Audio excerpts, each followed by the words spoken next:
It's Mike, NoStressMike.com, part 2 on retiring in China. I wasn't planning on making part 2, but after I got done, I started thinking, man, I forgot to mention some other stuff. And, but some of the things is, China, I've been in maybe like the four corners of China, and so it's not like it's just been one little spot. And one thing I've noticed is it's clean, much cleaner than a lot of places that I've been. And I say it's a lot of places I've been, like third world countries and stuff like that. Well, China is considered a developing country. And one thing you can see is, well, you can't see it here, I guess, but there's construction all over. They're cleaning up the old housing, the old stuff like that. They're tearing them down and building this type of stuff. So now I'm a country boy. This has been probably the hardest part for me has been learning to live in these apartment types dwellings. But like I say, it's nothing like I imagined. You don't find graffiti. There's no gangs. There's no like I say, the older people, they're respected. So as far as I know, they say there's no crime, but there's got to be some crime. But they don't talk about it. They don't talk about it. They don't report it. But I say, it's not like I've been here sheltered. I'm all over. I get all over, all day and night. I'm every place. And I've never had anything that even come close to. Well, one time I thought maybe there was going to be something, and it wasn't nothing. So it's no big deal. Just because raising your voice is a big thing around here. So, and they all talk loud. Well, I'll take that back. They don't all talk loud, but man, they seem like if you get six of these Chinese together, 4 of them going to be talking. So I don't know who's listening to all of them when they're talking. But I say it's they don't litter. They pretty much. And another thing, now see, my father told me don't go to China. And he had lots of bad stories, but he left in the 1920s. And I say, so there's been a big change since then. Now, there's a big advantage being an American and living over here, and that's you can get out. And that's basically in Central America. I lived in Central America all these years too, and that was one of the advantages there. You know, you can always leave. So when you just look around, when you see things start getting kind of goofy, you can just get up and leave.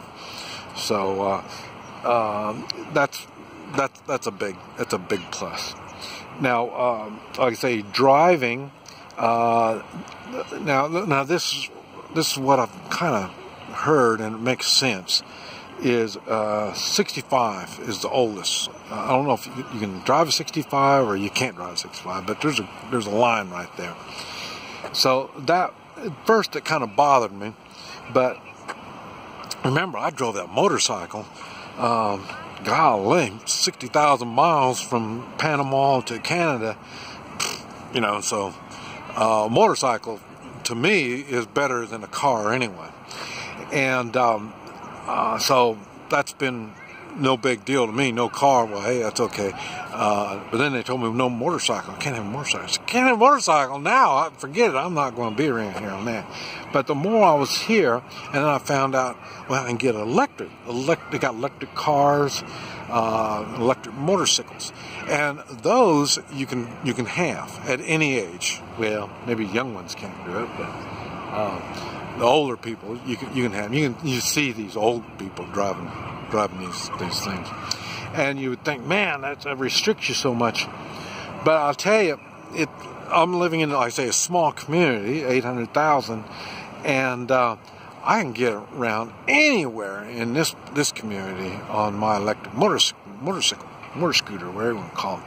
And so it saves me the expense of a car. A car's expensive to buy it, and it's expensive to maintain it, and it's a pain in the butt because you got to find parking. And now this place, the traffic isn't too bad.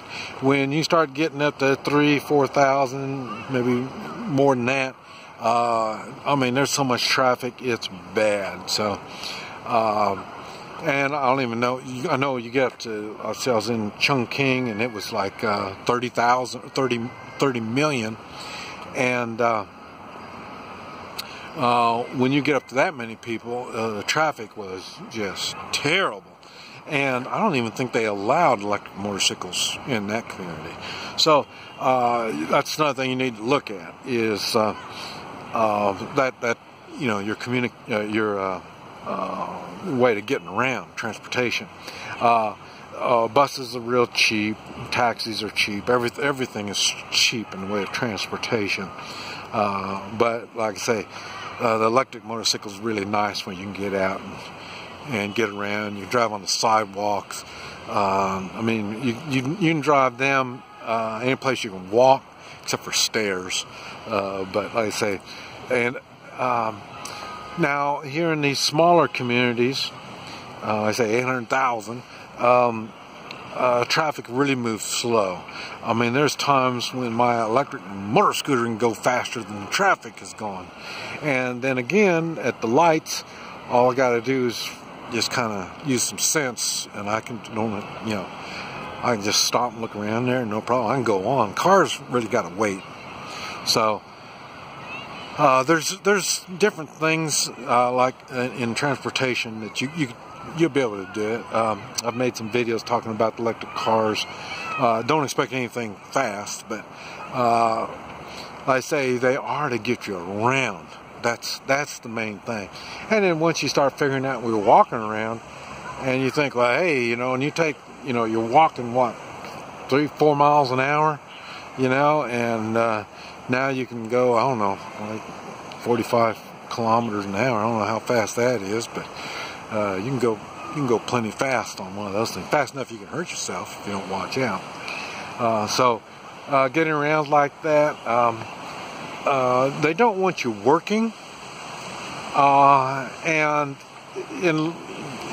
by the time, if you really want to work, by the time you learn how to speak the language or you get something figured out, then you'll be able to figure out how to work too, because that's the next thing on my thing is trying to figure out how I'm going to work, but I'm in no hurry, so whatever work I get, it won't be any kind of full-time stuff. It'll be just something to kind of give me something to do. There's still so much that I'm learning because, like I say, this it's just really unique. Now, I say let's see, fishing. I'm surprised how much fishing is being done here. I don't know if you need if you're retired age, I don't know if you need a fishing license or not, but they do a lot of fishing. Now, whether they catch fish or not, I don't know. Don't know about that, but anyway, I'm able to be comfortable. The people aren't real talkative. Many can know how to speak English, but they won't say anything. They don't want to speak English. There's a big difference between the young people and the old people. I wish, and it's been very difficult making friends. I normally make friends just lickety-split, you know, so, but it hasn't been that easy. Like I say, the first thing, they got a thing against foreigners. So it doesn't matter if you're retired or not. But so they don't go out of their way to be nice and helpful and all this kind of stuff. There will be a certain degree of solitude you're going to have to be able to handle. Now,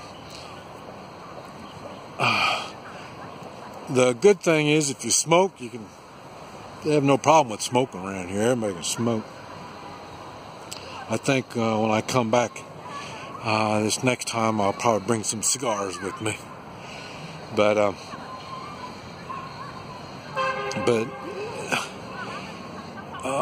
it's really a laid-back lifestyle. Nobody's in a hurry to get anything done. And then it seems like if they want something in a hurry to get done, well, then they bring in a lot of people. And a lot of people come in and get a lot of things done. So that's one of the biggest differences that I've noticed. Weather, the one thing that I've noticed is, the weather, I'm from Oklahoma, and they say, well, if you don't like the weather, wait, an hour and it'll change. Okay, that's one thing I've noticed here. The weather doesn't change all that quick. I mean, they knew that it was going to get cold, and cold wasn't freezing, but it got a little chilly. And they said, well, okay, now that's over, and they said now it's going to start warming up now. So, and it's not like you have big swings in the weather. So that's a strange thing that I'm trying to get used to. Now, Guatemala, the weather was the same every day, all year round. And in Mexico, it's basically the same thing. It stays hot all the time. And in Guatemala, I was up in the mountains, so it stayed really nice all year round. Now, I say this is the cold weather. I think it's going to get hot. We do have air conditioning, and we do have a heater in our bedroom. But we got a little apartment, so it's no big deal. And so I'm not sure how the weather's going to be. One place I lived is Kunming, something like that. It's called the Spring City, and their weather stays nice all year round. And so I may get back over there too. But like I say, it's easy enough. The place is kind of big, so you can move from one part of the country to the other part of the country with little hassle. And if you're anything like me, you don't want a lot of stuff, and so it's no big deal to move around. I mean, I basically, now I'm here. Normally I just live out of a suitcase. Now with here, it'll probably take me 2 suitcases. And like I say, I don't want stuff. So that helps a lot. I don't get myself tangled up with stuff. So I can live a full life, doing things, going places. I don't have things tying me down. But it just depends on what your desires are. But wanted to talk about a little bit about that, to let you know what's going on. And here, just to give you an example here, this is not one of the busy intersections. They get busier than this. Maybe 3 times busier than this, but you can see it's not that busy. But we're not downtown either. So further you move from the town, the main part of the city, then it gets more like this. And but see, I could start walking just catty corner right around here, and the traffic just slow down. People don't go crazy. It's really kind of strange. This is Mike, NoStressMike.com.